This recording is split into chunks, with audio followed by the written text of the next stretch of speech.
Welcome everybody. This is Irina Strunina and Kim Kyle. We are starting our next session of Diabetes 101 for Caregivers crash course.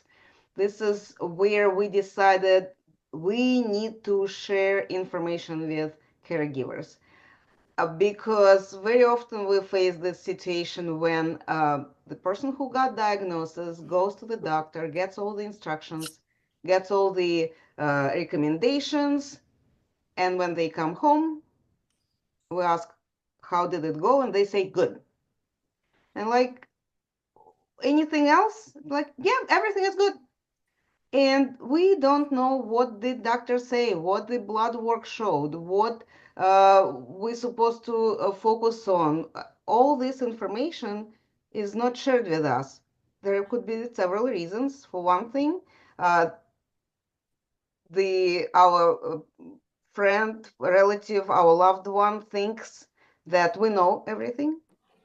They also may think that this is private information and this is only about them and we don't have to know. Or there will be another option, they forgot. Oh, yeah, there was something, I don't remember. This is not important. But maybe this is very important. This is what you wanted to know.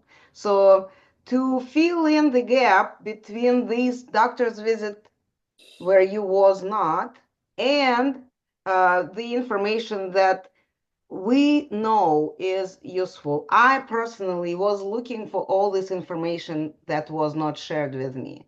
So this is my personal passion project to have this information available to caregivers so they will be more informed, more educated, and more helpful without frustration.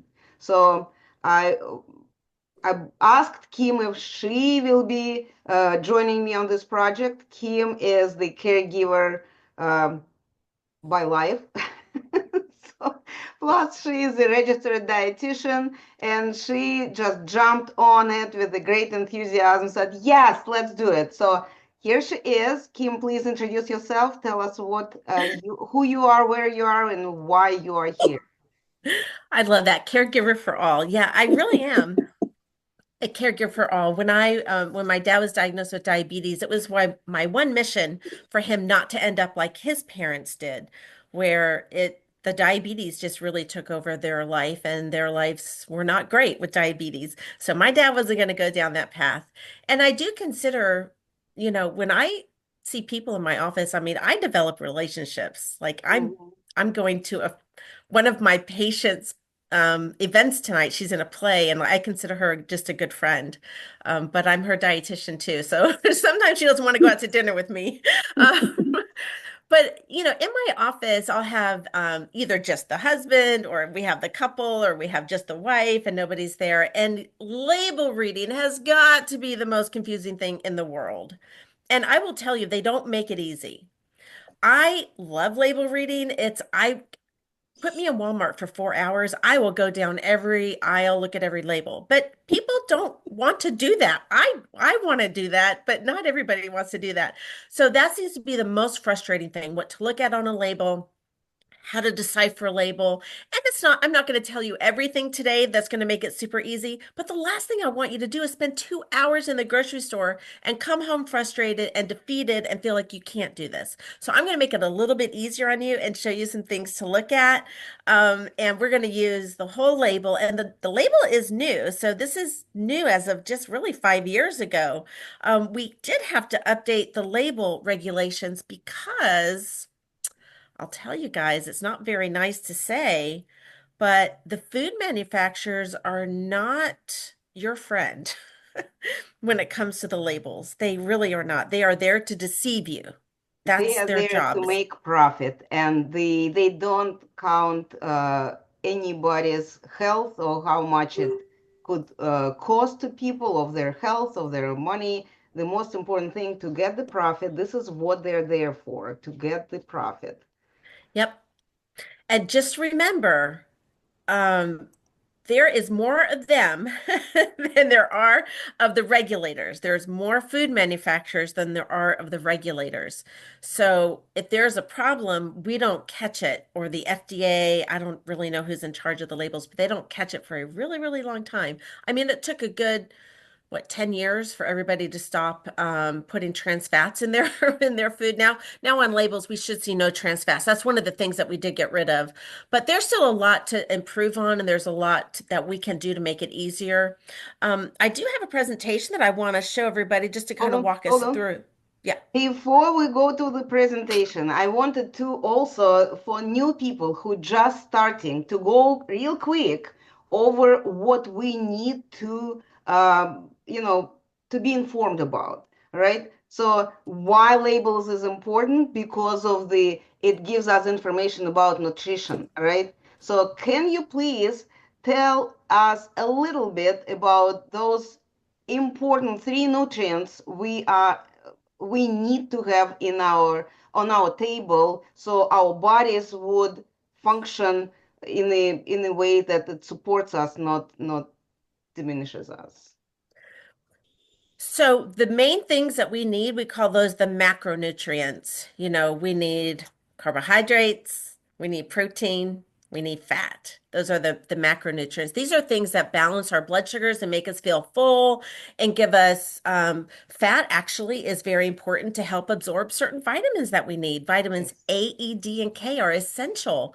So it's not that we have to get away from everything, but because my audience is diabetes, we're going to focus very much on the connection of protein and carbohydrates and fiber. I mean, these are the things that will absolutely improve our health if we know what to look for and how to pair meals together. I've done other presentations with Arena where we looked at the plate method. I think that was just the last one. We're talking about how Mhm. to pair meals together, how to pair foods together. So it's kind of a whole series. But in this case, I just have to help you be able to identify what to look at on a label. Yes. So we're talking about, you said we need to look for the I'm so surprised when I look at the food labels and I see proteins, the very last line on most labels. Why, if it is so important, why it is on the bottom of most labels? On the top there are Mm. fats, then goes the carbs, and the very bottom protein, and under the line vitamins that may be in this. Slightly alphabetic. Well, vitamins are in alphabetic, but yeah, maybe it is alphabetic. I Yeah. don't know. I mean, think about it. Even though Oh, fat F comes before C, there's sort of an F not coming alphabetic. before C. How, come on, Iris. I'm from wrong. I'm from different country. C comes before F, so don't confuse me. Uh, I said slightly alphabetic. Okay, so we need to have proteins in our food, right? We need to have healthy fats in our food, right? We need to have fibers in our food. This is all that important for our digestion and for our body functioning properly, right? And when they build, do you know about this, Kim? I'm already messing up your presentation. My apologies. I Uh, I am looking, why is protein listed last? I don't know the answer to that, but I have something on my phone that might have the answer. I'm very curious myself. I don't know. I've never been asked that before. That's a great question. I love it. so, but because for a while you're looking at it, I will fill in the pause. I worked as a cooking coach for a while, and my main talk to people was when we cook for our families, for ourselves, we got to make sure that our bodies get enough nutrients with the meal. So because if we fill our bodies just with the sugar, with some empty carbs, we don't give enough anything. And our body keeps saying, hey, I didn't get what I need, give me more. And we eat more. And the body is sorting through this and saying, no, didn't get it, give me more. And we constantly adding more and more and more empty calories that do not feed the body, We don't go to gym right away to burn it out. We don't go for a run right away because we are at work. We are at the computer desk. We are attending our clients and patients. So we don't burn those calories. They just sit with us, and our body is depleted because we didn't give the nutrients to it. So this is why it's so important. That's what I was talking to my, people who I was doing presentations for. This is why it's so important to make sure that on your table you have multiple items, that some will bring protein, some will bring healthy fat, some will vegetables should be colorful because each color represents a different mineral in our vegetables. So we need to bring this is kind of like cliche to talk about the rainbow on your plate, but this is really based on science. Just scientists, they were trying to make it more understandable. So they brought in something that everybody understands, the rainbow. We understand the different colors. So different colors, also different minerals, different vitamins, different antioxidants. All this we could find in vegetables, and we need to keep it and don't boil it to death.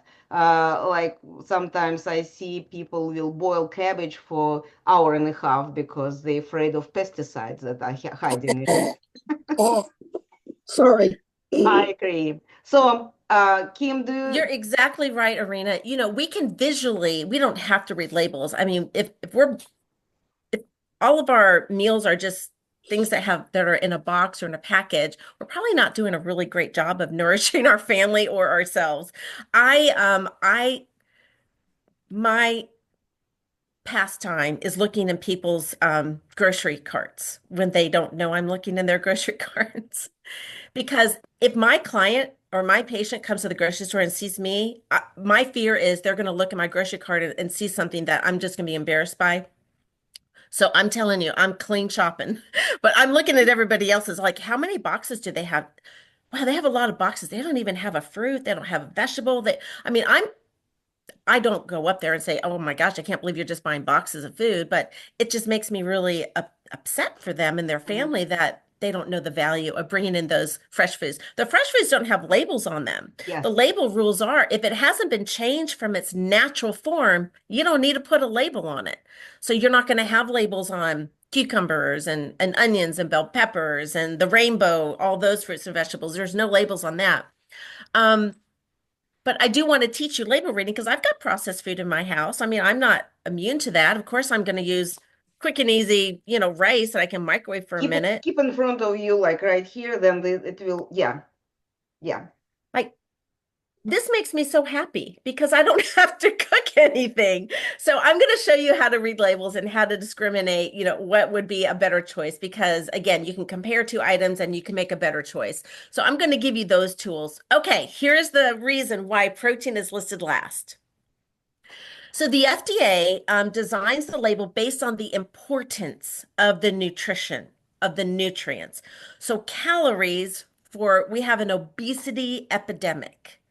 It is in our culture, it's getting worse. It's not getting better. Hmm. So because calories are so important for weight and weight loss or weight gain, that's first. Hmm. So it's by the importance. And they also look at the worldwide, the world. Does this make sense for anybody else in another country? And so calories is first. And then the reason why fat is the next, because we have such high rates of heart disease and fat, discriminating against that and knowing where the fat is coming from is very important to heart health, which is the reason cholesterol is the next after that.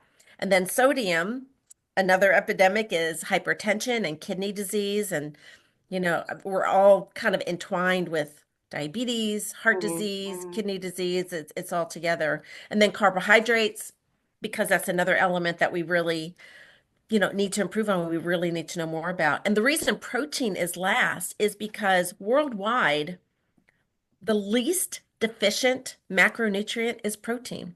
So it's really the least important. And that's why it's listed last. Calories wise. Okay. Yeah. Yeah. But that was a good question. I mean, I didn't know the answer to that. I'm like, I don't know. Let me go check this out. Thank goodness for ChatGPT. Really helpful. Okay. So again, So, Kim, you let's go with what you prepared for us because sure. if we have time, we might have the Q&A at the end, and we may discuss a little bit the other issues. Yeah, we're going to have a lot of time. I made this one a little bit shorter, a All lot right. shorter Okay. than my others. Okay. For those of you who've been with me before, I can So be very unusual. talkative. I can be very so just please, Iris and Arena, you're on charge of my timing. Okay, so I am glad to help you through the label reading today. I'm a very visual person, so that's pretty much what you're going to see in my presentations. I love looking at pictures, I love comparing things, and it's confusing out there. But recently in 2020, 2019, 2020, there was an update in the nutrition label to make it more easy to read. The numbers are bigger, it's more clear, it's less wordy, and it has made things a little bit better. We've added some things that are helping us to determine if a food is better or not as good for us. So there's a lot going on in these new labels. So let's get into that. Okay, the labels, the font size increase. I mean, I literally, when I go to a grocery store, this is my sidekick. I've got to bring in my readers or I cannot read a label. I mean, I don't know anybody over 40 who can read a label. My daughter can, but she's 22.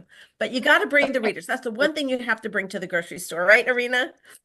No, not for me because I have the nearsightedness and it compensates my. Lucky you. So, food manufacturers are out to deceive you.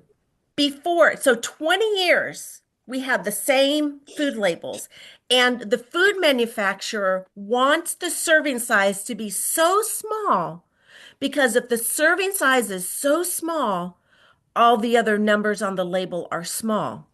And I guarantee you, one thing you're not looking at is the serving size, because I have been in business in diabetes world for over 19 years, and I will tell you, it's the one thing that is the most shocking for my patients to read, the serving size. So they had to improve that. So for such a long time, a half a cup of ice cream was a serving size. Is that realistic? Really? No, no, that's not realistic. We were not eating a half a cup of ice cream. And so they did improve that. You'll see on labels now, probably 2/3 of a cup is the lowest serving that you'll see of ice cream. It went up a little. Yeah, we can say that's a little bit better of a realistic. And so all the numbers went up. And so now the food manufacturers are a little worried, like, oh no, they're really gonna know what's in here because you have more than one serving, you got to double all the numbers. We added the added sugars line. I think this was more confusing, honestly, Mhm. but I think there are some definite good reasons to have this shown because some foods that we didn't know had additional sugar that were highlighted as being healthy. I think we can now see that some of these are not as good. We added nutrition information for vitamin D and potassium. They took out vitamin A and vitamin C because rarely we have deficiencies in those nutrients.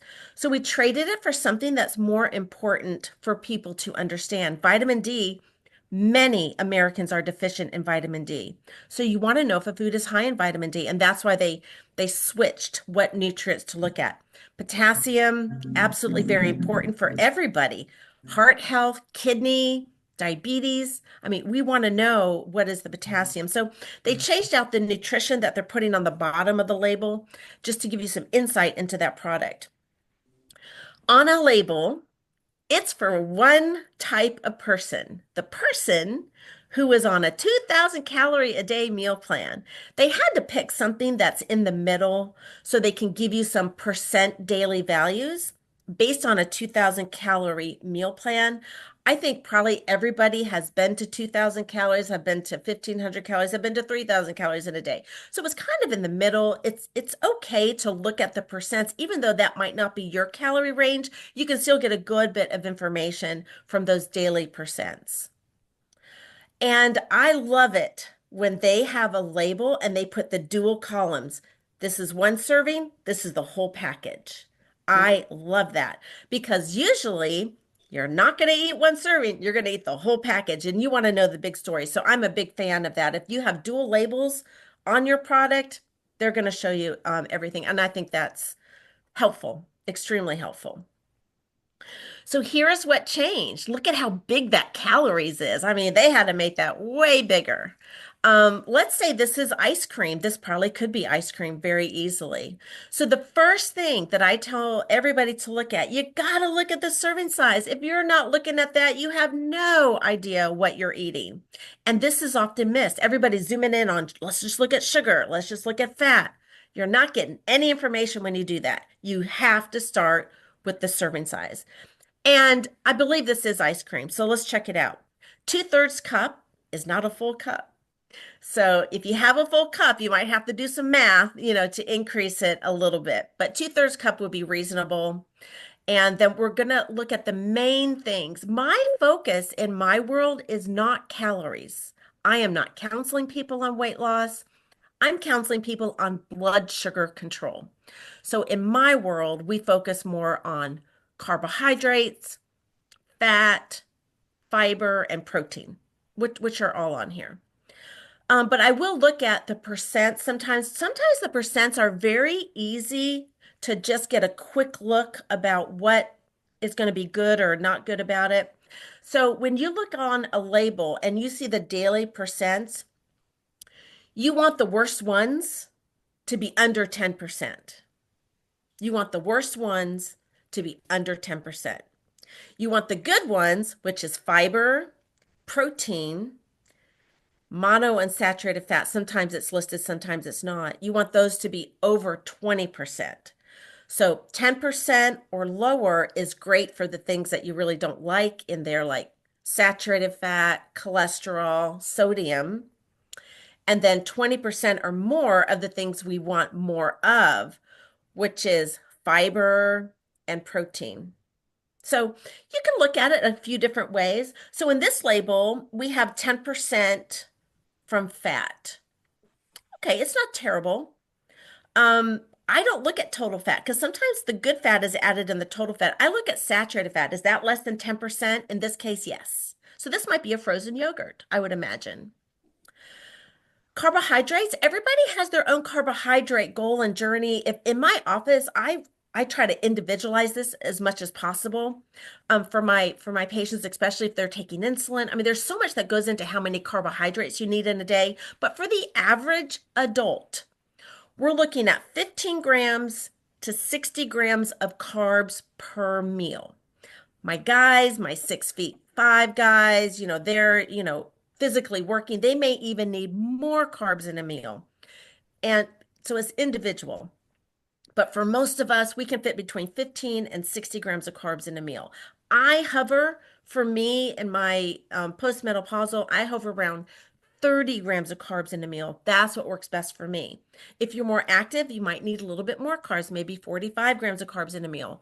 But I'm not worried about the percent of the carbs. I'm just looking at the actual gram because that's my focus. So 2/3 of a cup is 37 grams of carbs. So if that was you, if you hover around 30 grams of carbs in a meal, make this your only carb in the meal. And that's what I love to do with desserts. I'll have foods on the plate that are not carbs, like I'll have grilled chicken or shrimp or fish and have some green beans or broccoli or cauliflower, and let your dessert be the only carb in the meal. So if this is the dessert, this is what I would be having. Mhm. Fiber, 3 grams of fiber or more is ideal. And this percent is high too. It's more than 10%. So that's really good. It's getting closer to 20%, which is we want more fiber. We don't get enough fiber. If you focus on just getting more fiber, more protein in, you will improve your blood sugars. I guarantee it. We do have 10 grams of added sugars because it's a dessert. We're going to be, yeah, it's 20%, but that doesn't mean I can't have it. I'm looking at it. The calories are fine. The carbs are fine. It's got 3 grams or more of fiber. I kind of like that. It is low in protein, but I'm going to have it with my meal. I'm going to have chicken in the meal, so I'm good with the protein. So you almost have to think about it. How am I going to use this product? I'm going to use this as a side dish or as my carb for the meal. But everything is there to give you the clues. You don't have to look at everything. I would focus on serving size and total carbs. Hold on, Kim, if this is a dessert, you said it will be your dessert for the meal or for the day? For the meal. So if I spend 30 grams of carbs in a meal, but I really want this dessert, I'm going to kick out my potato and this is going to become my carb for the meal, Mm-hmm. not for the day. Every meal, I mean, I'm eating about 130, 150 grams of carbs a day. I know not everybody agrees with that, but as a dietitian, I do not do well with under 100 grams of carbs a day. Carbs fuel our brain, carbs fuel our muscles. We need carbs. Carbs are really a great part about eating. You feel energized. There's just that fine line. We can have too much and we feel terrible. We can have too little and we don't feel really well. So we have to know what amount of carbs work best for us. So for most women who are not active every day, postmenopausal, around 30 grams of carbs per meal is ideal. But it includes also maybe bread, maybe, as you mentioned, potato. It's not in addition to the main meal, and then I could have the dessert of 30 carbs. Yeah, if I had this minute rice, which is 45 grams of carbs in one of these little cups, I would not also have this dessert. Okay. I almost call it my the money in my wallet. How much money do I got? I got 30 grams of carbs. How do I want to spend it? I call it money because it's just easier for me to think of it that way. Mhm. Well, I'm going to overspend if I choose this and this dessert at the same time. Okay, so we had big changes from the left to the right. These are the changes. Look at how much nicer and easier it is to read the label. And here's the other thing that I think most of my clients point out that they're confused about. When you see a line where I'm looking at the right now, the new ones, when you see serving size and you see 2/3 cup, and then you see the parentheses, that's relating to the serving size, not the carbs. I know it's confusing because we're always talking grams of carbohydrates, but if you weighed this product on a scale, that serving size would also be 55 grams of weight. If you want to know the fat, the carbs, the sodium, you got to go down the left side and look for those individual nutrients to get that actual gram. So the serving size is 2/3 cup, but the total carbohydrates is 37 grams. Okay, that's the same label that we just saw. So what to look for? Is the serving size realistic? That's what I want really for you to sink in your brain. Because if you grab something and you're like, oh, wow, this is really low in carbs. The serving size might be one cookie. The serving size might be 5 crackers. The serving size might be a fourth of a cup of a cereal. So you have to be realistic because if you're going to have more than that, you have to double, triple, quadruple all the numbers on the label. And then you get the big picture. And that's what I want you to focus on. So number one, start looking at your serving sizes. Number two, something that we'll go into this maybe in another presentation with Arena, but I do want to talk about a lot of the different types of fats. But for example, saturated fat would be the one I'd look for if you have a high LDL. Low density lipoprotein is the lousy cholesterol, L for lousy. Saturated fat, not cholesterol, raises your cholesterol. I know that's confusing. I don't want to give you so many different information, but saturated fat raises your blood cholesterol, not cholesterol in a food. So I focus on saturated fat with many of my patients. We do want 5 grams or less per serving. Sodium, big for my patients. Many of my diabetes patients also have kidney failure. They're in stages of kidney disease. And oftentimes, because of the fluid buildup, we have to be careful of sodium. Sodium attracts water.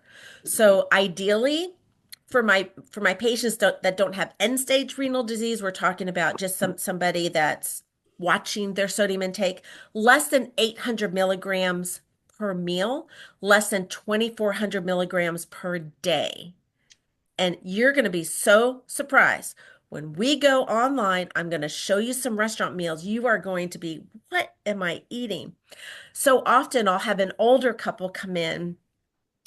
They have heart disease or kidney disease. And I ask them, are you cooking at home? Oh, no, no, no. We go out, usually for breakfast and dinner. We just eat 2 meals a day. They are probably consuming 3 times the sodium they need. And they don't know. They often say, but I am watching my sodium. Well, you're not if you're going to dine out twice a day, every day. You're not watching your sodium because that's where a lot of it is. Total carbs. Yes, this is serving size total carbs. If that's all you look at, that's fine. Because for diabetes, the amount of carbohydrates is going to impact our blood sugar. 100% of the majority of carbohydrates will end up in your blood sugar quickly or not quickly. It depends on what you pair with it. Fiber, oh my gosh, fiber is the new superfood. We are investigating more about gut health and microbiome and stopping the bloating and, really getting a good gut health. And fiber is going to give it to us. So we need, as Americans, everybody in the world needs minimum 30 grams of fiber in a day. Guess how many grams of fiber typical American is getting in their diet? Iris, you have any guesses? Fiber. I would say if they get 20 grams a day, that's pretty good. I would say, and no, 10. 10. So I was Yeah. overreaching it. The Wow. average American gets 10 grams of fiber a day. No wonder they can't poop. Yeah, nobody's pooping in America. No, we're not doing that. We need 30 grams of fiber a day, and men need a little bit more. So we have got to start looking at fiber. So serving size, total carbs, fiber, if that's all you look at, that's okay. Protein, protein, protein. I'm telling you, the other superfood. So this is something that I look at. I strive for 20 grams or more of protein in a meal. It's very easy to get more than that. Protein helps to slowly digest the carbs in the meal. So the more protein you have, the more full you feel because that food is going to be stuck in there for a while because protein takes a long time to digest compared to carbohydrates. So it's a great relationship. So if I'm having this as part of my meal, I'm going to have protein and fiber to surround this so it does not digest so quickly and raise my blood sugar so quickly. So these are the main things in my world that I look at that I'm going to teach you about. Don't be overwhelmed. You don't have to do everything right now, but let me take you through a few more labels so it all kind of comes home. Fat. Probably the most interesting conversations I have are with patients. Well, I think butter is better because it's natural. Margarine is crap because it's not natural. And I agree with you. There's definitely some points there that I understand that that's true. But when I look at the saturated fat and I look at now we don't have any trans fats in our margarine. We used to have trans fats in our margarine and that was just as bad as the saturated fat. Now those are gone. They no longer do that. So what I'm looking at for my heart healthy patients is the saturated fat and it's dramatic. So, and the serving size, is it realistic? Is 1 tablespoon of butter realistic? Really? Probably not. So let's say 2 tablespoons to cook an egg or to put on your toast, those kind of put on a potato. Probably two tablespoons is about right. So if that serving size increased to 2 tablespoons, then everything else increases. So now it becomes 22 grams of total fat, which makes the saturated fat 14 grams. We want less than 5 grams of fat, saturated fat per serving. And look at that percent. 20% or more is a high amount. So that's something we don't want a high amount of. And so you can automatically see that, if I have heart disease, if I'm trying to get my cholesterol down, saturated fat raises your cholesterol. It's the cloggy stuff that we can see in your arteries. So getting that down under, a certain level, under 10%, that's where the margarine comes in. This is the margarine I like. It's Brummel and Brown. 1 tablespoon, right? Let's just make it 2 tablespoons. Let's just double everything. It's still not that bad. Saturated fat is now 3 grams, which does make our 5 grams or less per serving. Okay. The calories are certainly much lower from 200 calories to 90. Yeah, that's going to be better. The sodium, yeah, they're the same in both of those. So for this product, I would be looking at the saturated fat, and I feel happier to get less saturated fat. The total day for saturated fat for women is 15 grams per day of saturated fat. For men, 20 grams if you have heart disease. Certainly people can handle more saturated fat, but heart disease, diabetes, if you have diabetes, I always make really impress upon you the need to also watch the saturated fat. So in my world, the Brummel and Brown's gonna be the winner here. It has less saturated fat, and that's, for me, that's a good thing. And this is the margarine. The margarine, yes, less saturated fat. There's only 1.5 grams of saturated fat Hmm. per tablespoon in the margarine versus 7 grams of saturated fat per tablespoon In the in butter. butter. Okay.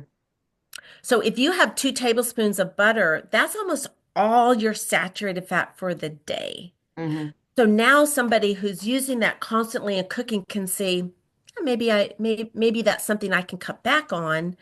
And I mean, I would love for them to use olive oil. I mean, olive oil is still a fat, but it's not saturated. Hmm. So let's try to get that saturated fat as low as possible. And so I choose Brummel and Brown.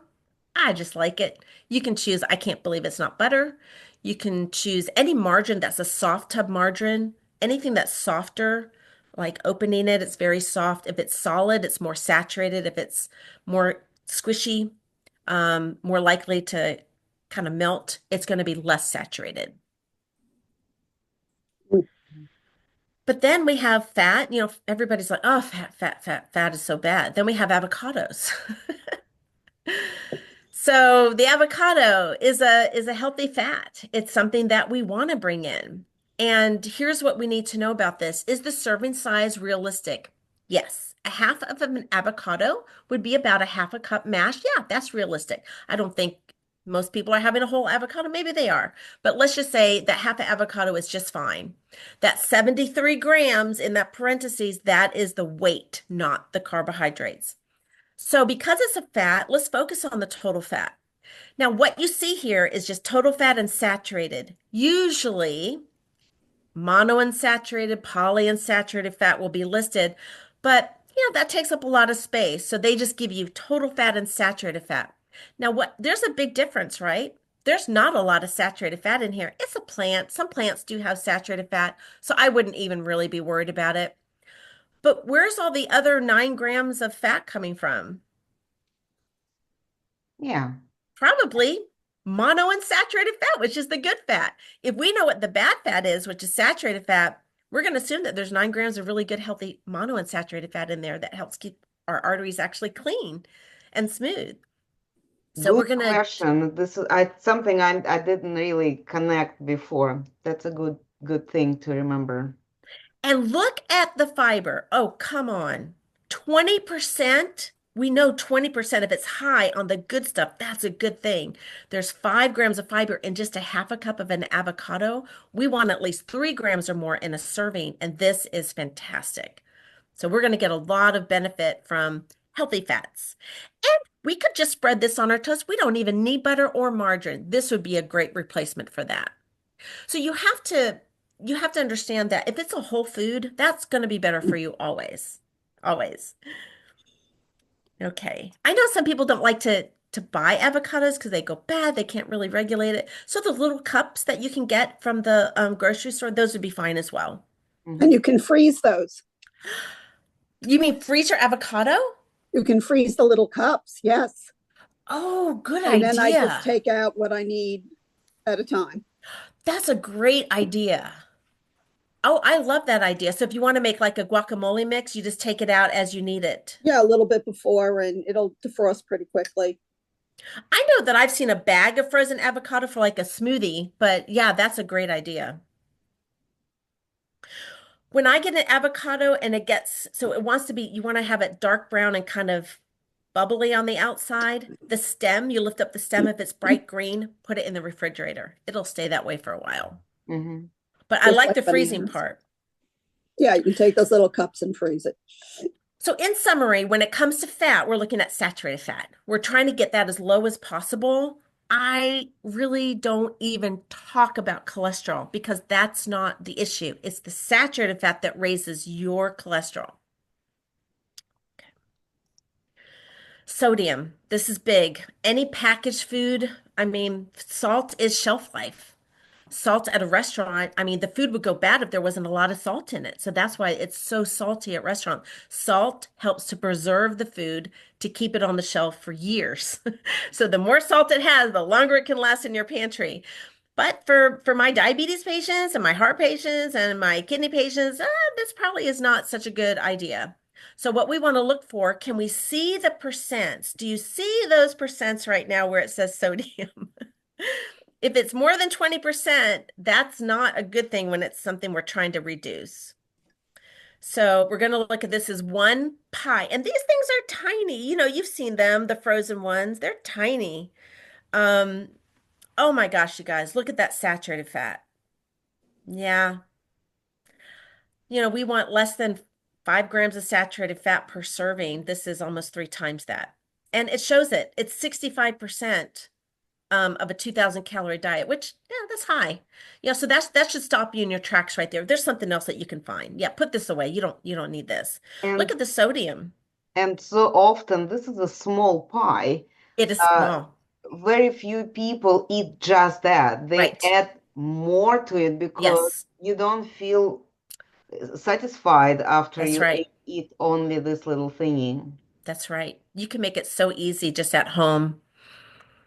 Yeah, and the sodium, it's almost half of our daily needs. 2,400 milligrams is 1 teaspoon of salt. 1 teaspoon. Wow. So if you're getting 990, it is 43%, which is well over 20%. So already we don't even have to remember the numbers. We just know if it's 20% or higher, that's not good if it's sodium. It's great if it's fiber, but it's not great if it's sodium. So this one is a no. The carbs, I mean, for just that little bit, there's barely any vegetables in there. This thing is mostly bread. And so it's 60 grams of carbs, which is the highest amount of carbs for somebody who's probably very active all day long. You Now, are I very was, active all day long, and you have this tiny little thing, mm-hmm, and you're all, for female generally, it's double amount of carbs per yeah. meal. So, The only redeeming factor here, it does have more fiber than I would predict. It actually has 5 grams of fiber, which is good, and 17 grams of protein, which it's close to that 20-gram minimum. So this one pie, serving size is realistic, yes, but the saturated fat, the sodium, the carbs, yeah, this is a no. hmm. However, this would be my favorite brand of frozen meals, because I've looked at them all. Trust me, this is what I do for fun. I've looked at them all. And you cannot get a frozen meal under 600 milligrams of sodium except with Healthy Choice. Hmm. I'm not sponsored. Is the serving size realistic? Yes, but I have something I'm going to tell you right after I go through this label. Is it less than 800 milligrams per serving of sodium? Yes. It's still 20% or higher, but it's not as terrible as the others. So if you just need something convenient, just quick and easy, you don't want to think about it, this might be a good option for you to take to work, to have on the weekends when you don't want to cook, but you got to add something to it. This is not a full meal, but it is a full meal of carbs. I have 36 grams of carbs here. I got my 3 grams of minimum fiber in there, and I got 20 grams of protein. So for me, this is a win. I would absolutely buy this, but if I just eat this, I'm going to be starving. So I'm going to add more fiber by adding more veggies. What I do is I'll cook this, put it in like a container, and then put some, maybe 1 or 2 cups of steamed veggies with it. Hmm. That makes it so voluminous. So the sauce is kind of a lot for what's actually in there. So when you put the cooked frozen veggies. What do you like? I don't know, maybe broccoli or cauliflower or green beans. Put 2 cups in this container after it's been heated. Heat up the frozen foods. And now you have 3 or 4 cups of food that is going to nourish you, make you feel full, but you're still following this label. Because the calories in broccoli and cauliflower, sodium, salt, it's really zero. Even those frozen bags have zero sodium, so they're not adding it. Yeah, so that's a great way to have a voluminous meal, but still not change the only thing you're really changing is the fiber. You're increasing the fiber. Mhm. So I would definitely recommend this. And the serving size is realistic, 1 meal.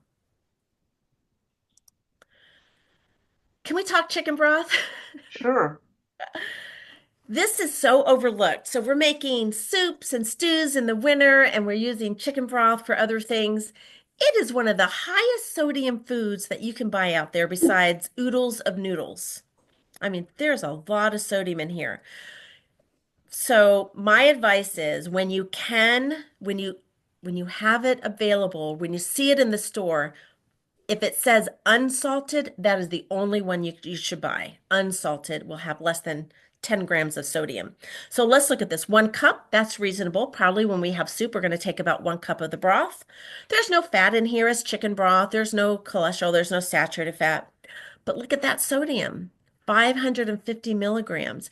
And the person cooking this might even add more salt to make it even more tasty. And that's what I find really is hurtful. Not to interrupt, Kim, I just want to tell you, because of my dietary restrictions of kosher, Yeah, this is my box of kosher chicken broth. yeah. Sodium, same thing, 1 cup, 10 calories. It says 0.5 total fat, but everything else is zero. Sodium, 920 milligrams. Are you kidding me? Packaged kosher foods are very high in sodium. How So interesting. if I can find it, which is rare, or I order it from Amazon, I do order a low sodium. But sometimes, especially this week of Passover, I'm just stuck with what I can get. What does the percent say? 40%. Oh, Lord, it's more than double. So So, that's how, if you don't remember the number, remember the percent. 20 or more of the thing we want less of is too high, and that's double. That's 40%. So put that back. well, yes, next week. Okay. Listen, my mom has very low blood pressure, and Oh, we actually have to salt her food, my believe it or husband's not. the same way. Yeah. So it's not everybody has to lower their sodium. Somebody who's running, doing marathons, they're sweating all the Yeah. time. We actually put salt in their water. Hmm. But for a regular person, it looks like a cup of water with the diluted sodium salt in it, because anything else is absent. No fats, no proteins, no fiber, no nothing. Just water and salt. Of course, some chicken flavor, but Yeah, it has just a small amount of protein. So now they're coming out with bone broth, bone which broth is is different. higher in protein. Yeah, Yeah, but you still try to get it the lowest sodium you yes. can. I'd rather spend like the salt on the flavoring. I put Mm. my own salt in it to flavor or salt it at the table. You're always going to get less salt if you just salt it at the table. Exactly. And Hmm. that's hard to do. So sodium is something that not everybody has to watch, but it is very interesting how it does add up in a lot of our foods. I think I changed. Okay. All right. I missed a slide, but I forgot to put it in. I was going to do one more slide on carbohydrates before I get to carbohydrates, but here's carbohydrates. Carbohydrates turn to blood sugar 100%. So we have to be really aware if we're watching our blood sugars or we're taking insulin for the amount of carbohydrates you're eating. As a caregiver, you may be doing the shopping. So it might be a little bit more time consuming in the beginning to look at some of these labels, but these are some things that you can look at. The serving size, is this going to be, helpful? Do you know the person might have a bowl of cereal versus just a small serving of it? Most people that I run into have 1 to 2 to 3 cups of cereal at a time. So if we're doing that, we're doubling, tripling all of the numbers. So the serving size is just what all the numbers are for. If you decide to have more, then you're doubling the numbers. So if we just double the cereal, which is actually the serving size is pretty great. This is Kix cereal. It's more of a puffy, kind of a puffy cereal. Any puffy cereal, like a Rice Krispie, if somebody is going to eat cereal, we can make it healthier for them for sure. But it is something that has a lot of carbs in a very small serving. So this Kix cereal, no fat. Yeah, that's pretty typical of cereal. There's no But cholesterol actually, the serving size is pretty big, generous, 1 1/3 of a cup. Yeah, Yep, it's a lot. because it's puffy. Yeah, you can get a little bit more air in there. But 34 grams of carbs, I mean, I think I would be okay with that. But if somebody doubles it, it's 68 grams of carbs. Yeah. The fiber is kind of not there. The added sugars aren't terrible. So the total sugar is the added sugar and everything else included. And just so you know, look at how the total carb line is bolded. You see the actual name total carb is bolded Mhm. and everything under that is not bolded. Whatever is under the line of total carbohydrates is already included in that total carb number. So it's not 34 grams plus 5 grams of sugar. That 5 grams of sugar is already in that number 34. Mm.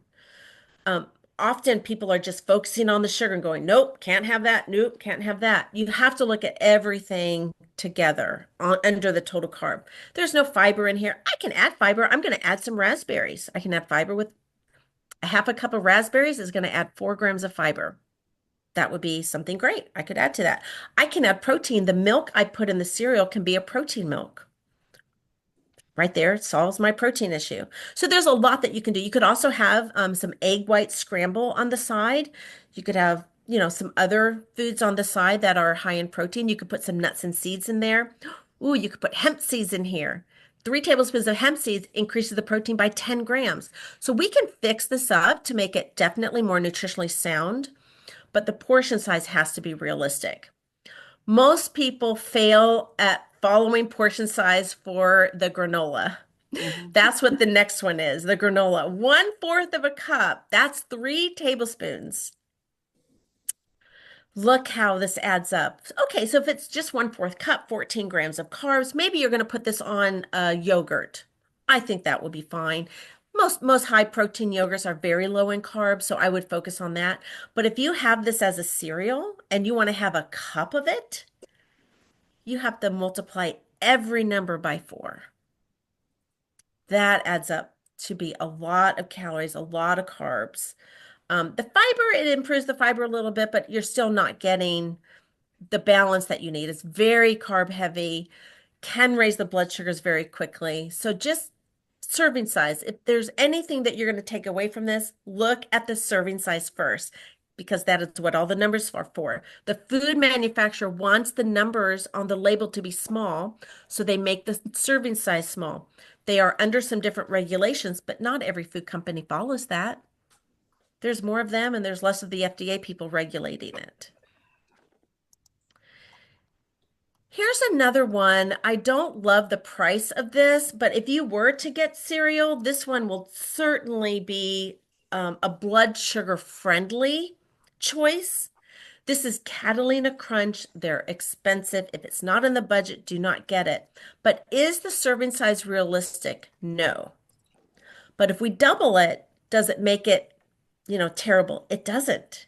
It doesn't make it terrible. So if we have a cup of this cereal, the saturated fat, okay, we're not really worried about saturated fat in cereal. We're worried about that more for, meats and cheeses and dressings.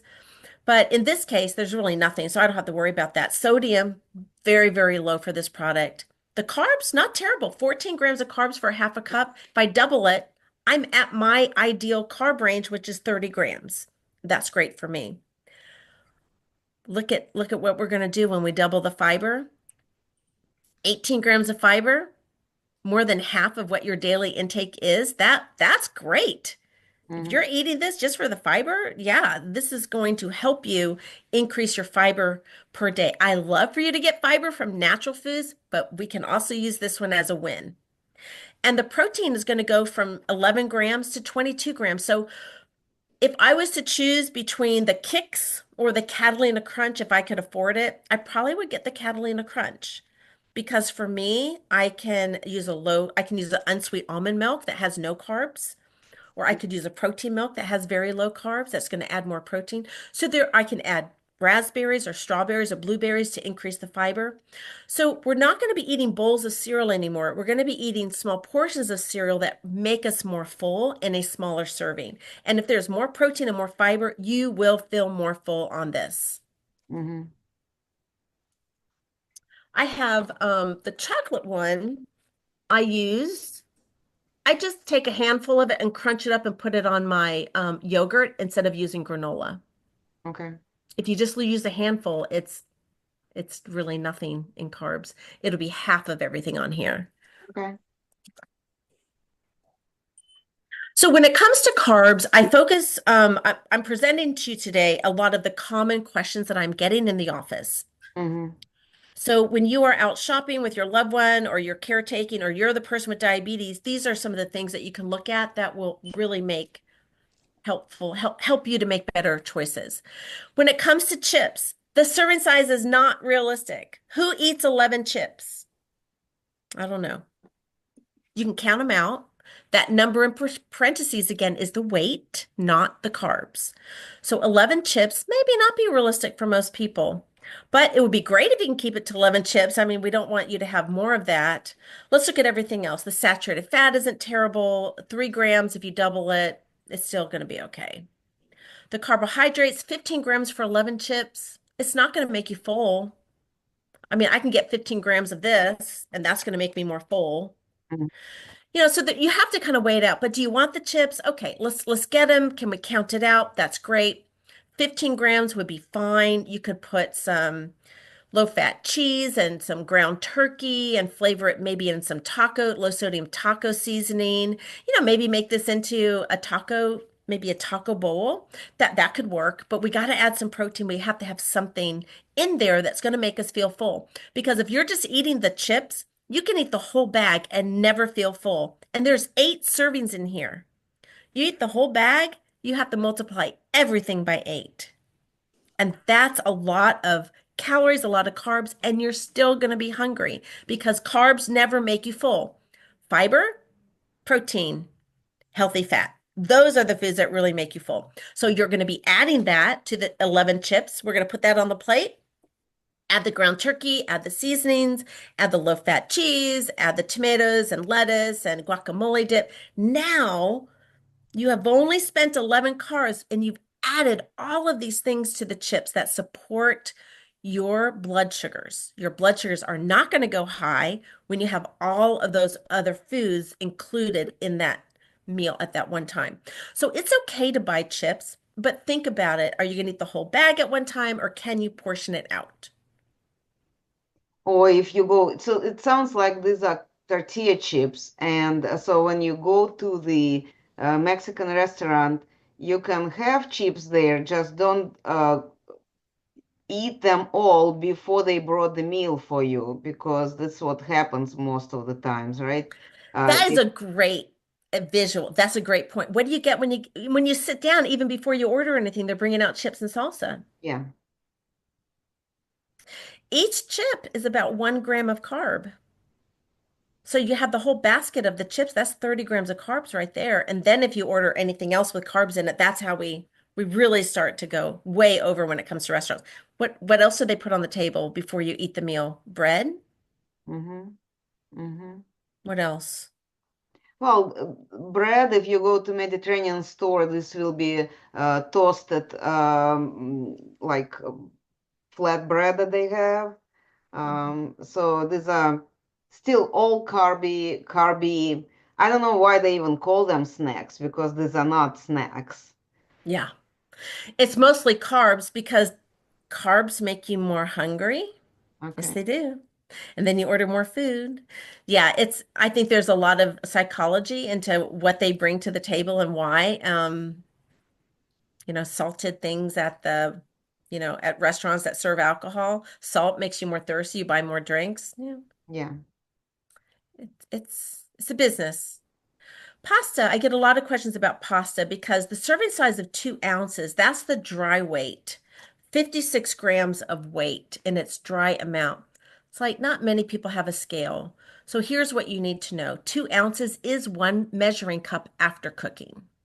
One measuring cup. It's on every dry pasta box. So that's what you remember. 2 ounces is just one measuring cup. So in one measuring cup, there's about 8 cups in this package. So in one measuring cup, is that realistic?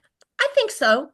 For many of my patients that I see, a cup is about right for them for their meal. Now, are they eating that all the time? Probably not. They might probably like Olive Garden or any other Italian restaurant is going to give you at least 2 cups of pasta at your meal. So if you can keep it to 1 cup, that would be great. But yeah, for some it's realistic, for some it's not. But if you can visualize a woman's fist is about the size of a cup. A man's fist is about the size of 1.5 cups. If you can cook it when you're cooking at home, put it in a measuring cup, put it on the plate so you can visualize what that looks like. So when you go to the restaurant, you're like, oh, I'm taking all of this home. We're going to have this for a second meal at home. That could be a great idea. So 42 grams of carbs is right in the middle of our, 30 to 60 grams of carbs per meal. So 1 cup of pasta at a meal is about right. And everything else on that plate is not going to be other carbs. You can have salad, you can have lean meat, you can have shrimp on the pasta, you can have grilled chicken on the pasta. There's a lot of think ground turkey on the pasta. There's a lot of foods that you can bring in there to increase the protein and increase the fiber. But if I was counseling somebody who's trying to improve their after meal blood sugars, I will tell them to stop here at that 1 cup of pasta. We have breadsticks with pasta, so you have to make some decisions. But if you're going to buy this product at the store, it's fine. Once you get it home and cook it, that's your job to control the portions. So yes, pasta can fit into your nutrition goals. So often I hear you can't eat pasta, you can't have rice, you can't have cereal, you can't. It's like so many no's. I don't do that in my office. If somebody wants this, I will let them know what the carbs are and how they can work it in and still have healthy, balanced blood sugars. So it's not that you have to avoid this. Now, there are some new products that are protein, more high in protein and higher in fiber. So you can look for those. This one does have 3 grams of fiber in one serving, which is kind of the bare minimum. So that gets an okay. Kim, something that I wanted to bring up here. In our Facebook group, Diabetes 101 for Beginners, we have a lot of people who were hospitalized because of their numbers of blood sugar at the moment. So when they got back home from the hospital with this new diagnosis, maybe they need to stay away from pasta for a while until they get their understanding how their body reacts to the different kinds of food. Maybe they need to stay away until they normalize their sugars a little bit, not normalize, but at least bring them down, because a lot of times doctors see the patients in ER with the numbers like 800 plus, they bring Yeah, it down to 350 and they discharge them. 350 is still very high, yeah, so that probably will not be a yeah. time for people to have pasta or potatoes and things like that. They need to kind of like stay low on this, but once their numbers are more or less under control, they may start experimenting and bring some amounts and to their food. This is the way how I see it. Do you agree with that, or you have different view on it? When I'm counseling somebody, I don't tell them to stop. I just tell them how to have it in a reasonable portion Mm, because 9 times out of 10, they're not going to listen to stop. Mm-hmm. They might listen to reasonable portion, Mm-hmm. but it's insulting to some of my patients to say you can't have that, and they will be offended and won't hear anything else I have to say during the Okay. visit. So I'm as a educator, I'm very careful not to say that. Certainly, if somebody has 800 blood sugars, they're coming home at 350, you know, don't drink the juice. If I can just get them not to drink the carbs and their calories, that's almost the first battle. And then Mm-hmm. we work on the food. But in my experience, saying no, can't, don't, it does not work with my clients. Some Yeah. people it does. They're scared to death and they And just they, immediately, yeah. eliminate everything, which isn't as realistic. So I do try to, it's more individual. Like if somebody's Yes. like, listen, I can't control my portion of anything, you're going to have to tell me not to have it. And I would say, well, then absolutely, then we're just going to change it to something else. We're going to do zoodles, zucchini noodles instead of pasta. We'll bring those topics into play. But yeah, it hasn't worked in the past to say no too many times. Nobody likes to hear that. Yeah, no, I'm not exactly saying say no, no, but when we're talking about 1 cup of pasta being okay, if Yeah, your blood sugar is very high, maybe not yet. Maybe, yeah, for have sure. some so you have something that you're familiar and liking, but Yeah, don't gorge on it. This is not your yes, main meal. This is your yeah. side that comes the last after you ate your fibers and proteins and fats, and then you could add this too. And that's where that plate method visual really is so helpful to show that a cup, the carbs are your side dish. Everything else is the main course to support your blood sugars from going too high. Hmm. Absolutely. That's a very, very good point. And some of the people in the 101 group for diabetes are very strict with themselves. I mean, I can't Yes. believe how strict they are. They just want to get out of this diabetes as soon as possible, and they're doing everything they can to get their blood sugars down. And I really commend that. I would say that might be 5% of the population that I see. Yes, yes. Not, when we are talking about 180 plus thousands of people in the group, and we see those maybe Yeah, 100 people who are that strict, it's a small percent. And yeah, they show that this is possible, but they usually don't share how much struggle they go through to get that. yeah. So, Right. I agree with you. That would be. I'm sure you've interviewed people who have done like extremely yes. quickly lower from a 12 down to a 6 within 3 or 4 months. I'm Mhm. sure that you've interviewed them, and I bet that it wasn't always so easy. Yeah, yeah, absolutely. Any client of mine, any patient of mine who has high post-meal blood sugars, I'm asking them, are you drinking anything with carbs in it at your meal?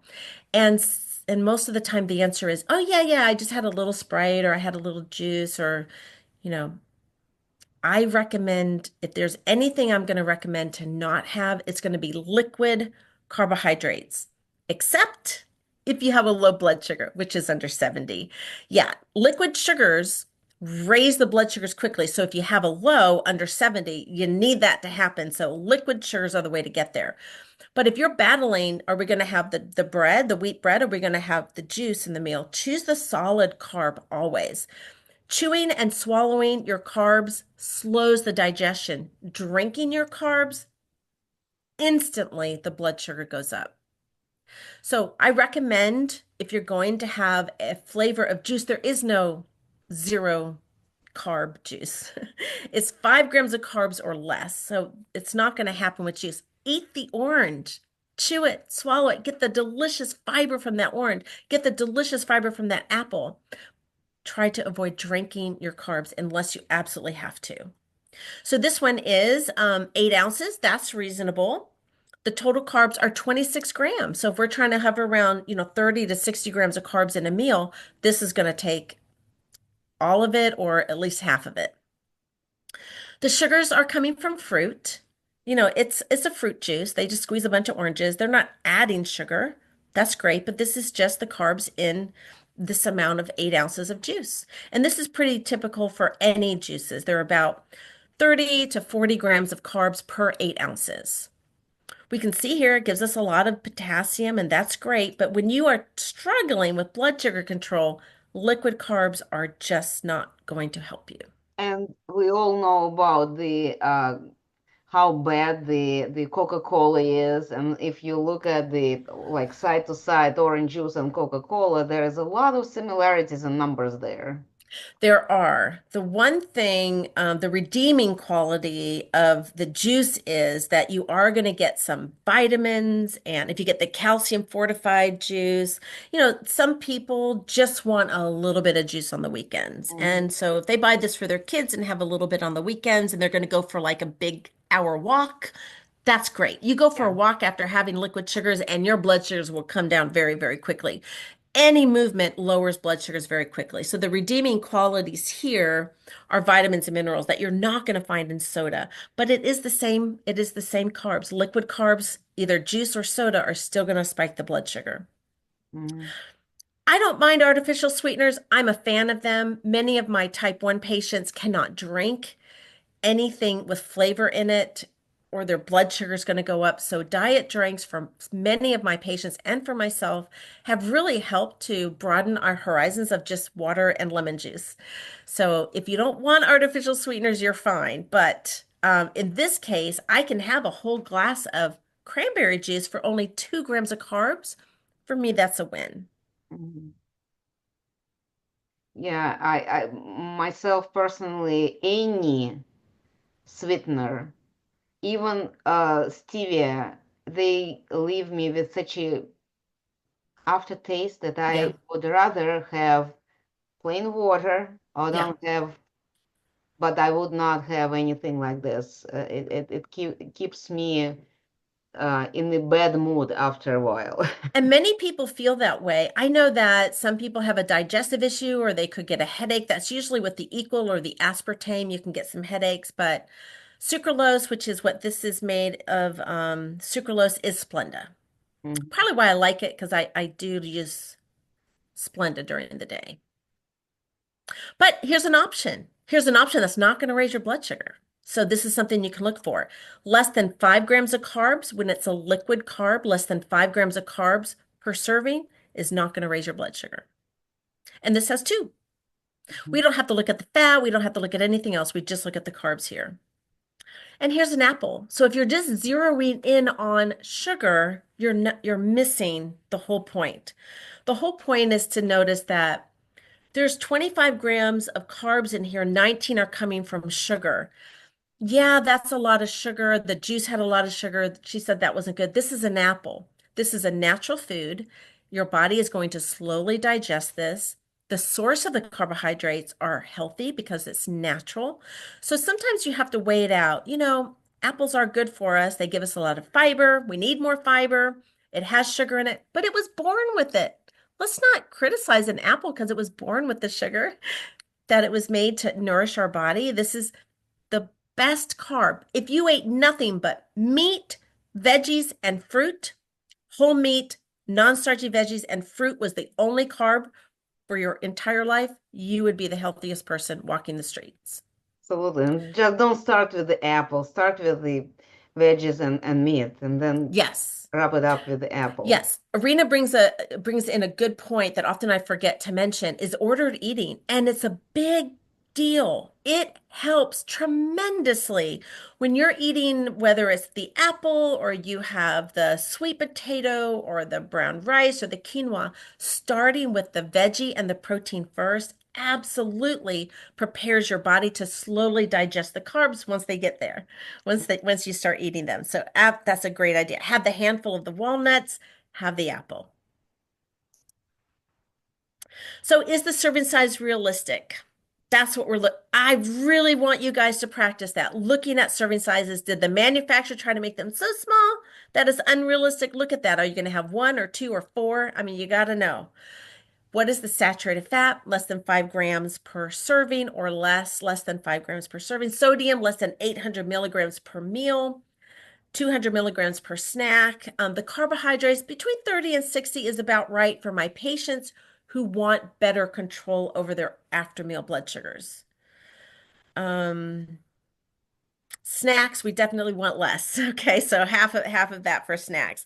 Fiber, we need fiber. Anytime you can get fiber, if it's not in the product, you can add it. There's lots of foods with fiber. We can put fruit on something, we can add hemp seeds, we can add wheat germ. I mean, there's lots of ways we can add fiber, and protein will maximize your fullness. The more protein you have, the better you are going to feel, and the slower you're going to digest the carbs. Okay. All right. Well, Kim, thank you very much for this information. I hope this is useful for everybody who is listening to it. Iris, what would you say? Oh, for me too. I mean, this was a lot of really, really top-notch information. And I'm really looking at labels even better than I was before. Yeah. It's interesting when you were talking about butter versus margarine and that kind of thing. I've been using the plant butters, Mm-hmm. but it's very high in fat. Mm-hmm. And I may have to rethink some of that. It's more solid. It's more solid. That's the Right. reason why Even it's the more high. ones that come in a tub, Mm-hmm. Country Crock, the plant butters, whether it's the avocado oil or the olive oil. I like those. You know, I don't think those are as terrible. Yeah, I think those are fine. oh, okay. No, Yeah. Actually, avocado oil, one thing that I love about avocado oil, that it's very good for cooking. When you mhm, need to use oil for cooking, when I need to use oil for cooking, I mhm, use avocado oil. When I need use oil for serving, dressing, I use the olive oil. olive oil. So that's how I have both. Both. That's a good point. Mm-hmm. Yeah. Yes. That's exactly right. Because avocado oil has a higher smoke point, so you can cook with it.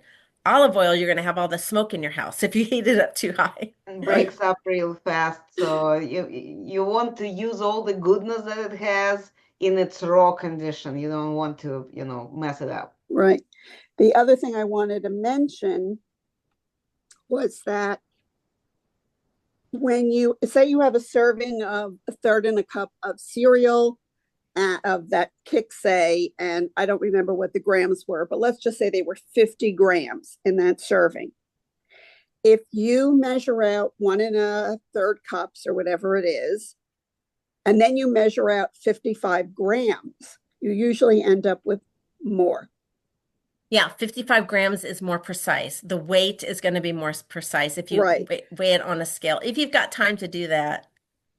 I've used a scale for years. I have a scale here in Jersey. I have one back in Reno. And now I've been doing it for so long, I kind of know what's what. But yeah. It's interesting using the scale. I've used it quite a bit for like peanut butter or a dressing. It's like, whoa. Yeah. So I often will weigh those to see, especially if I'm looking for a little extra, that's what I'm going to do. Now, the other thing I wanted to mention, when you're talking about the chicken pot pie and how it's really crappy for you, I've learned how to make chicken pot pie. It's crustless. Tell us. And it is as much veggies as you want and chicken. You just saute strips of chicken or chunks of chicken and whatever you prefer to cook it with, or air fry it and then cut it up. And then I usually add a bag of frozen veggies or whatever veggies you like, and a little bit of veggie broth or chicken broth or whatever, hopefully low sodium and not the stuff I'm forced to use for the week. Thank God I don't use a lot of it. And then to thicken it, I like to use potato starch, about a tablespoon. If you do 2 or 3 chicken breasts, a lot of veggies, some broth, and a little bit of something to thicken it, you throw it in the oven for a while. I can give more precise. You have, oh, and then what did I do? I'll take Maybe like, some breadcrumbs and yeah, for I a little do. crunch. I actually take the Sara Lee 40-calorie bread, Oh, toast it, and then I just create little croutons on the top and throw that in the oven. So it kind of gives it a little bit of that. You could yeah. probably do some panko or a little bit of that. And you have chicken pot pie, and it's all good for you. Absolutely. That's the benefit of making food from home. Right. Exactly, exactly. This is something that you brought up something that I noticed in our Facebook group when there is a discussion of, I am cooking this for dinner and I am using, say, potato, or I'm using this kind of bread. And a lot of times I see food critics jumping in saying, oh no, I would never use potato starch when I'm cooking because it turns into the calories, oh no, carbs, and then it's sugar and it's all bad. But exactly when you think about how much out of the whole pot A little you bit. will Yeah. get there, this is Mhm. not something that will contribute to your blood sugar reading unless Right. you have a bread roll to go with that. And that Right. Which will be you're the not doing, not contributor. with that. So, Yeah, yes, you have to use a little bit of common sense and say whether it's flour or potato starch. People use arrowroot to thicken sauces. There you go. I mean, it's not, you're only looking enough to thicken the sauce, and you don't need a lot. So, exactly. Yes. I like that. That sounds great. yeah. And thank you for sharing the recipe. Hopefully somebody will actually take a look at it. Well, somebody wants, they can DM me and I'll give them more specifics. Definitely, So, definitely. but this was fantastic. This really was, because we've talked about labels, and I really got so much more out of that. And when you were talking about the sodium, and I went over to my box, unfortunately, many of the packaged kosher foods, whether it's Passover or not, very high in sodium. So I Hmm. normally do not um, buy them Hmm. because of that. Yeah. Kim, Anything in a package is Yeah, going to be yeah, high. anything. But this was astronomical. It's just it's once, a year Yeah, I mean, that you're and it's having a lot of limited. Basically, what I do is when I'm making my pot of chicken soup, and it's a giant stock pot of soup, I will add this to just kind of increase the flavor a little bit. So yeah, Kim, absolutely. can I ask you a favor? sure. Now you have to say sure. Um, I know that you have a collection of different examples of bread, tortillas.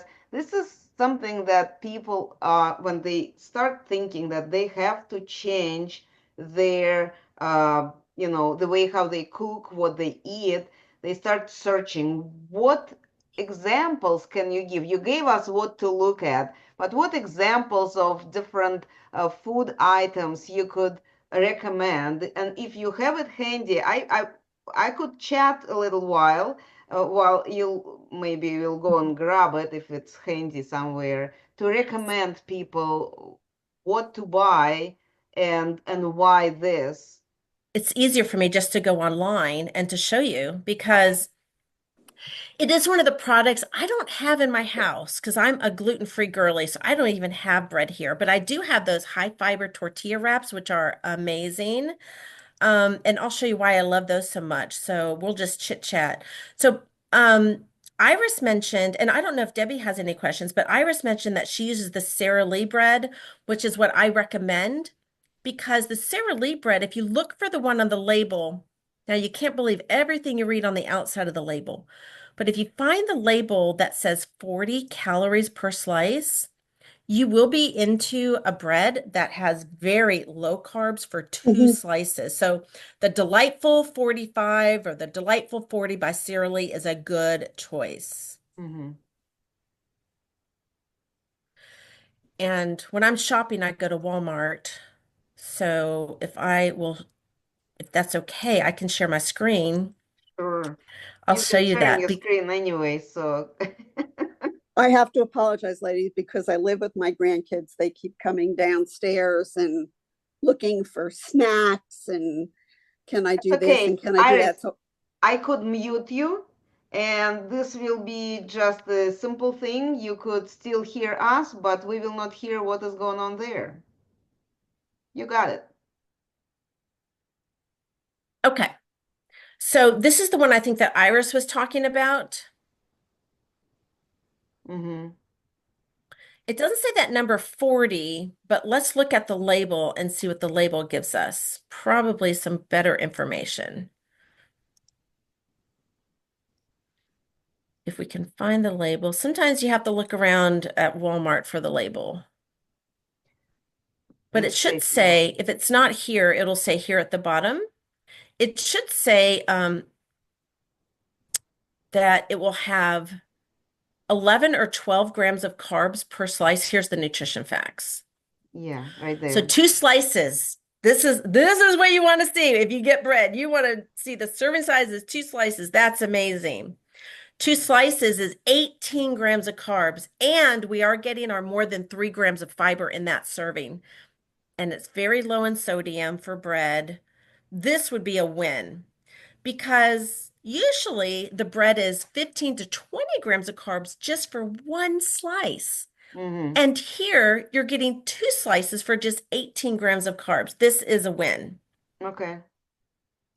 I do see a lot of people getting the thin crust Dave spread, which it's fine. It's going to be about 15 grams of carbs per slice. We'll look at that label here. Uh, Maybe it's this one.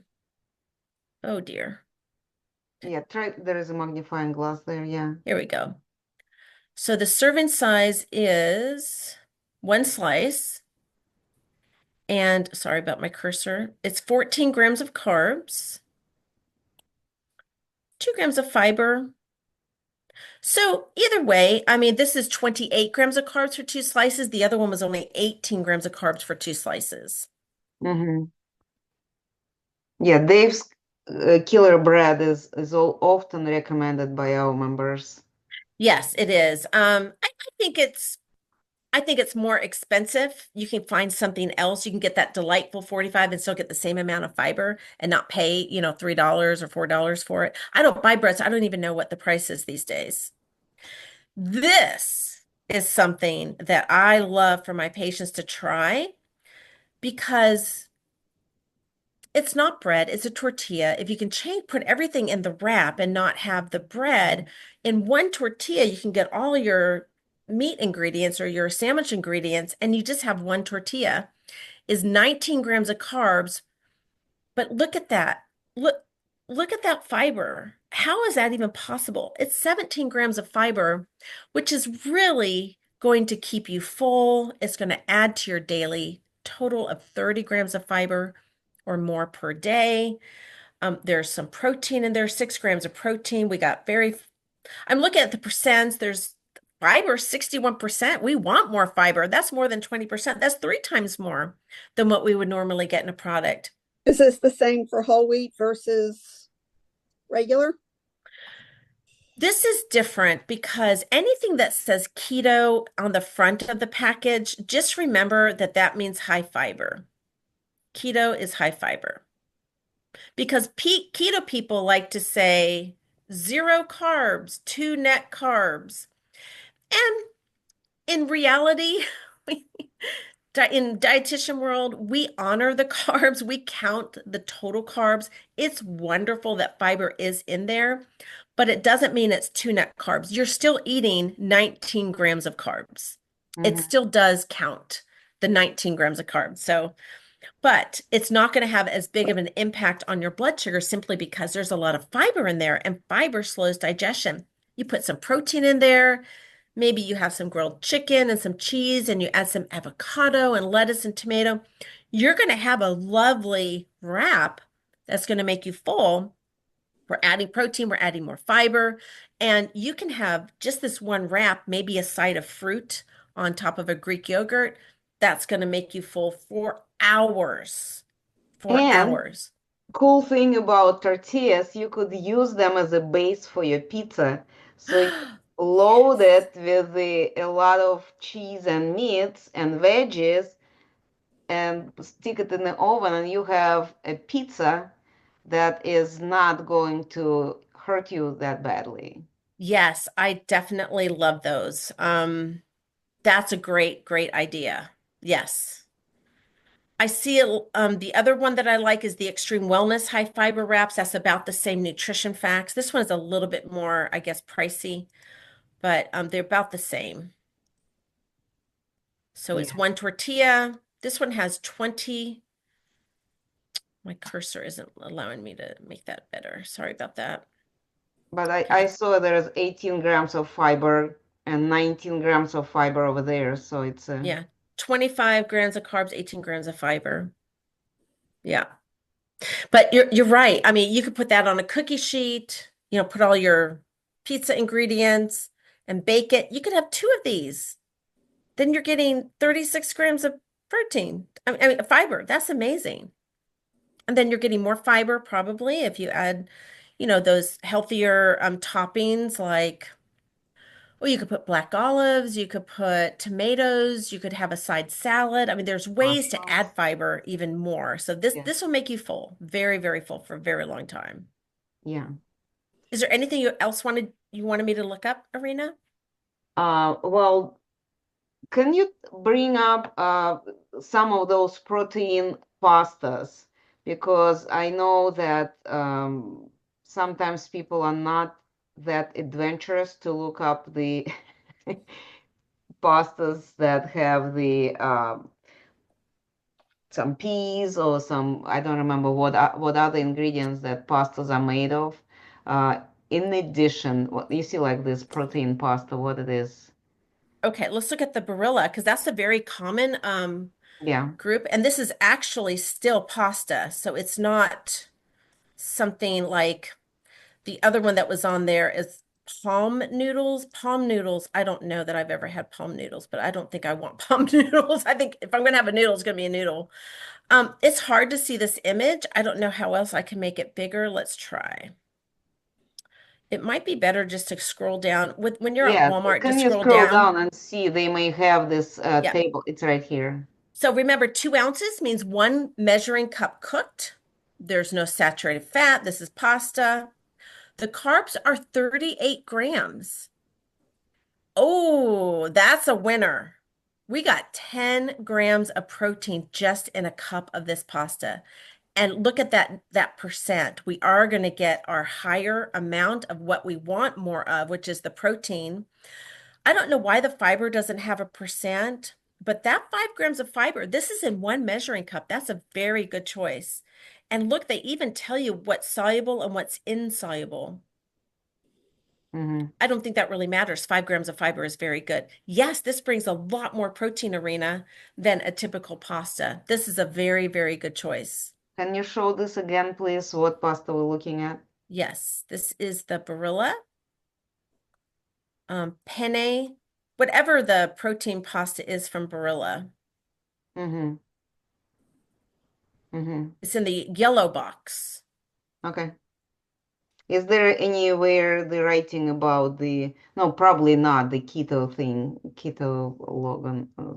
No, they're not promoting this as keto Yeah, because it it's has not high cups. high enough in fiber. Yeah. Okay. But it's real pasta. It's not like chickpea pasta. Chickpea pasta, I have a love-hate relationship with. I love it. I love the nutrition facts, but it does not cook well. It's a Mm-hmm. very hard one to cook. Mm-hmm. It cooks forever. No, you can't cook it forever. It gets all mush. It just turns into like a paste. It's blah. So Oh, you really have to watch it until it cooks forever, but at a certain moment it clicks and becomes the it mush. doesn't cook quickly enough to get it to the right. I mean, al dente is you break your teeth on it. Mm-hmm.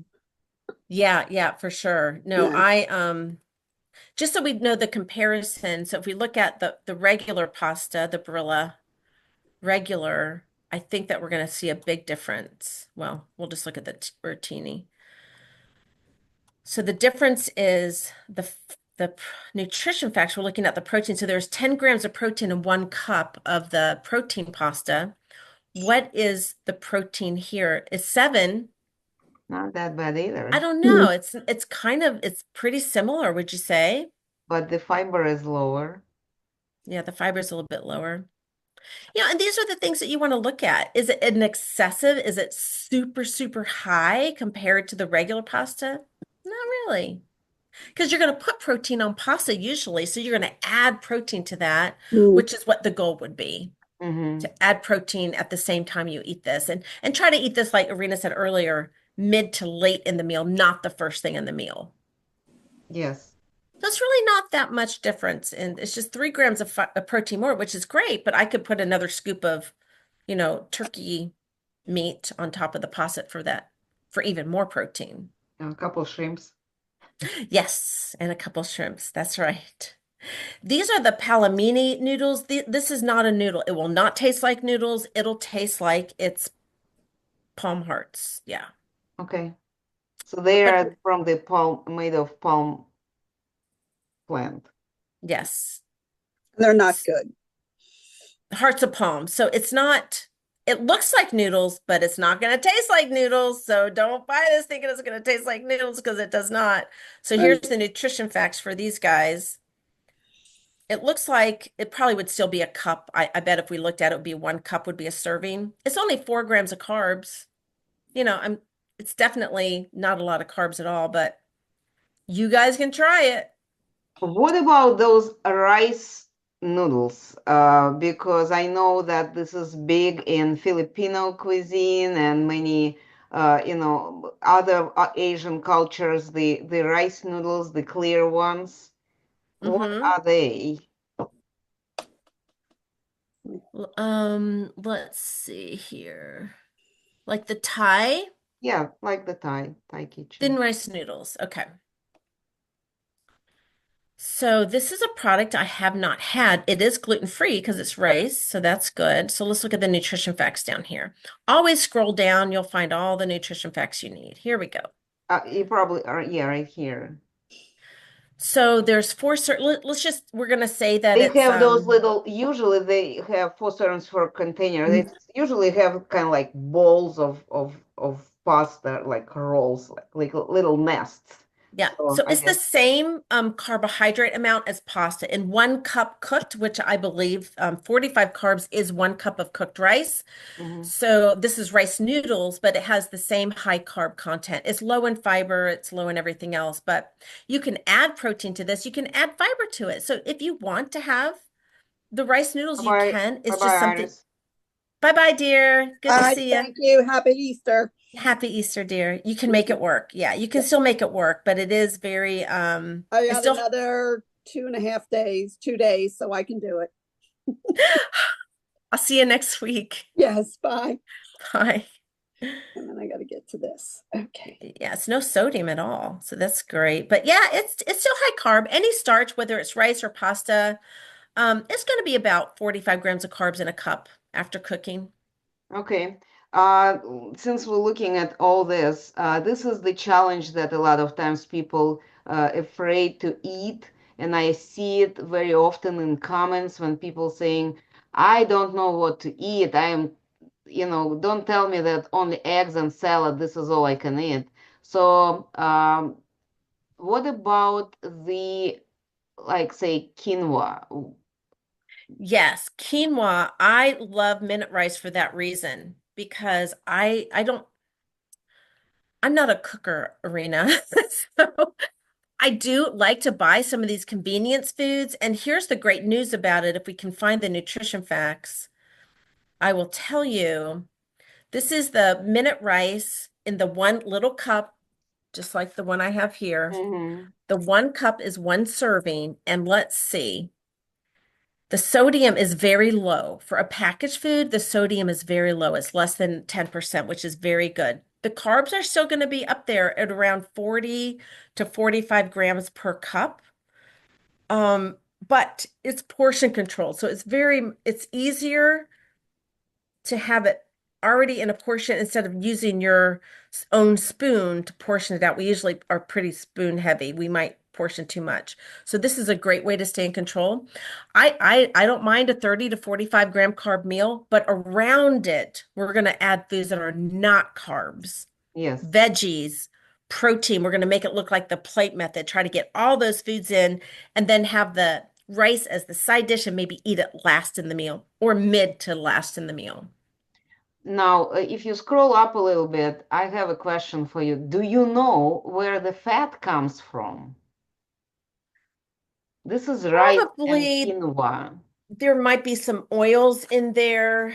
If I look at the one I have here, they are adding sunflower oil as an Okay. emulsifier.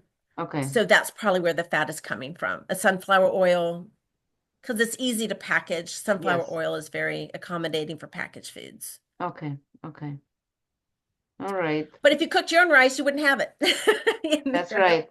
That's right. unless you added it yourself. But Well, there's so much. I mean, we could do 10 classes on this and not have the same food in every class. definitely. Well, I know just from the standpoint of as a cooking coach in the past, I know that to lower the amount of carbs in your rice or in your all most of your carby foods, right? You can rinse that rice before boiling, before cooking, rinse it, 3, 4, 5 times. No, you may do it under the running water, but then you will not see is it still have the does it still have the starch on it, because when it was polished, all this kind of like sitting on the on seed grains. The same thing with potato. You chop potato in reasonably small pieces and rinse it. So this amount of extra starch that is in potatoes will be drained, will be washed away. And I made this experiment multiple times when we almost grated the potatoes and rinsed it with the water and did let the water go and stay collected in a bowl. So it will surprise you how thick level of the starch will be settling down on the bottom of the bowl. So if we do this as a prep work, we are decreasing the amount of starch getting into our bodies, which means we help make this food still accessible to us, but it will have less of this carb content that we trying to lower, right? I don't know. I mean, I think that is definitely true what you say. I do believe that there are some absolute benefits to that, rinsing it. I don't know that the volume is still going to, maybe it goes from 45 carbs down to 40, maybe. I don't know if it's a huge difference, but I mean, it's definitely worth it.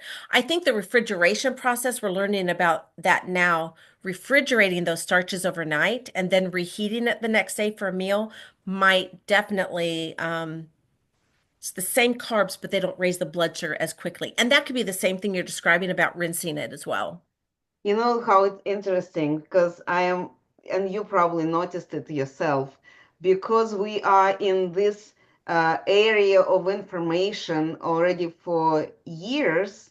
You could see the change in in the way how people, including dietitians, looking at it. Because Mhm. when 3 years ago somebody brought up this idea of refrigeration and turning into the different kind of carbs, I do remember a look at the dietitian's face saying, I've never heard about it. This is something that not it looks like a fairy tale. It looks like too good to be truth. But now I hear it from more and more Mhm. dietitians and doctors and scientists bringing more information, more research proven information that this is what it's becoming. It's something, the knowledge that was not available to us in the past, but now I'm glad that the science is moving forward and showing us the ways how we can continue eating what we enjoy, that what we used to eat for so Hmm. long, and just treat it a little bit differently.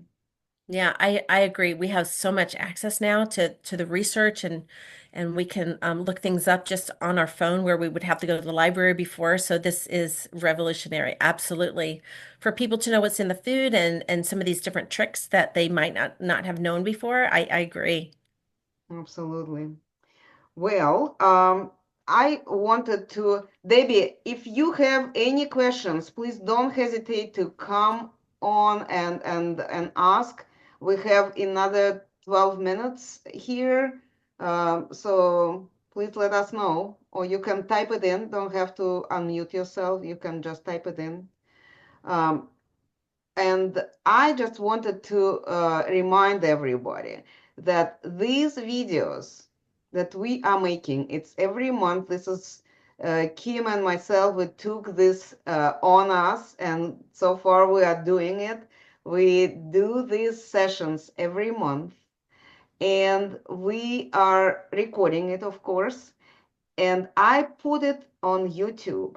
I have a YouTube channel called Smart Move 360, and there is the whole series of Diabetes 101 for caregivers where these videos are posted. This is one thing. The other place you could access those videos are in our Diabetes 101 for caregivers Facebook group. It's a private, closed group. So you got to request the membership, but I am right there to check you out and accept you there and welcome you there. So this is another thing that I wanted to remind you. I also wanted to let you know that Kim is actually a professional who can offer services, and she can help on an individual basis, because all these presentations, all these conversations, we are trying to be as general as possible, because everybody's body, everybody's family, everybody's medical and history and maybe nationality affects the way where the place where you live, the traditions in which you were raised. All this affects the way how we look at food, how we cook it, how we uh, address this nutritional information in our life. So Kim can help you to uh, go from your personal position and build what will should work for you if you're following that plan. And I myself could just keep you accountable. That's what I am offering. I am an accountability coach, so we could work with that. This, I like what you said, Irina. That was very true. It's good general information, but it could be very different for somebody else walking into my office. I had a lady just the other day. I've never seen somebody with a magnesium deficiency and a potassium deficiency at the same time. So that was something very unique, and we had to do way different label reading for her. So everybody has their story, and I love that. I'm not taking insurance right now, but that could be something I do in the future. yes. Well, to begin working and then find ways how it works the best, it's the whole thing. The good idea, good fact is that you are looking for information. I'm talking to our listeners, viewers right now. You are looking for information. You are taking an active part. You're not just Right. kind of following okay, this is my fate. This is what I have to do. You have to do it, but you can be in charge, and you could make, direction that you're moving to. So One change. let's be active, continue looking for information, continue connecting and contacting with people who have this information. We actually, as a matter of fact, Next week, we would have the Diabetes Healthcare Expo happening, where experts like Kim and others are coming to screen and sharing their knowledge in different areas of life, because diabetes is something that we have to remember that this is not just the food.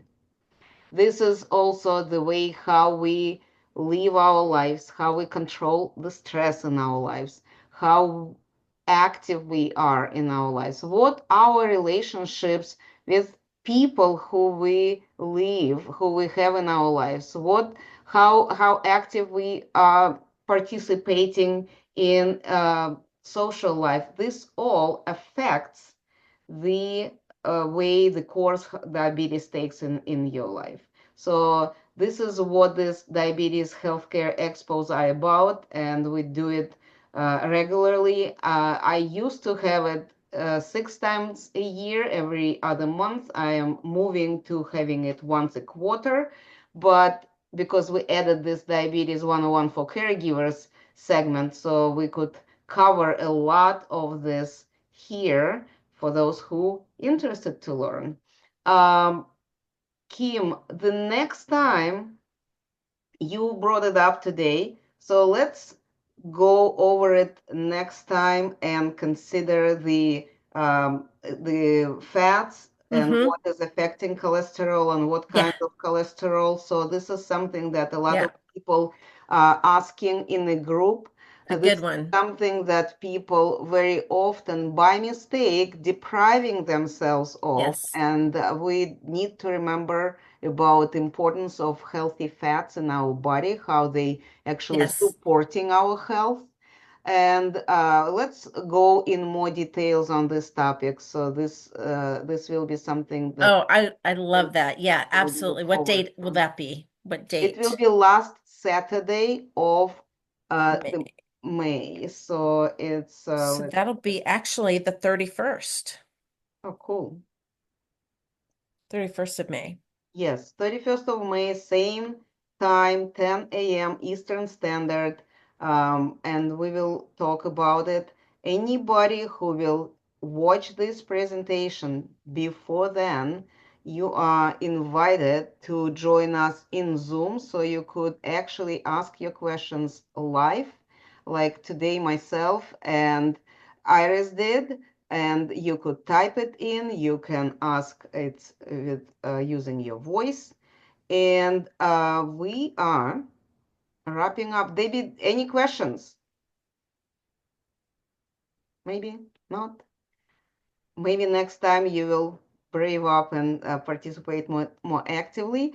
I also wanted to remind that every other Wednesday we have our uh, health support group meetings on Wednesdays at 7 p.m. Eastern Time. So anyone who has problems, questions, only recently got diagnosed or maybe was diagnosed for a while and decided that it's time to make changes, come to our support group meetings. We have this available also in Zoom for anyone. Everybody is welcome. On Tuesdays we have our Telenurse Tuesdays, and our registered nurses go online and they read your questions that you may post under the invitation to post the question for nurses, and they answer those questions in typing. You don't need to go on camera, you don't need to go live. They go and answer question at 7 p.m. You could type it in at 5 p.m. and then just later see the responses. And of course, don't forget that on Thursdays we have our podcast, Diabetically Speaking with Smart Move 360. All the episodes of our podcast are also available on our YouTube channel, Smart Move 360. And you can go ahead and see that there as well at any time. If you find it useful for yourself, share it with those who you think will benefit. If you are interested to learn more what else we are doing, please reach out to me and I will inform you to the best of my abilities so you could benefit the most from being in our community. With that, we will finish this presentation, and thank you, Kim, again for your You're time, for your welcome. knowledge, for willingness to share your information, and we will see you next month.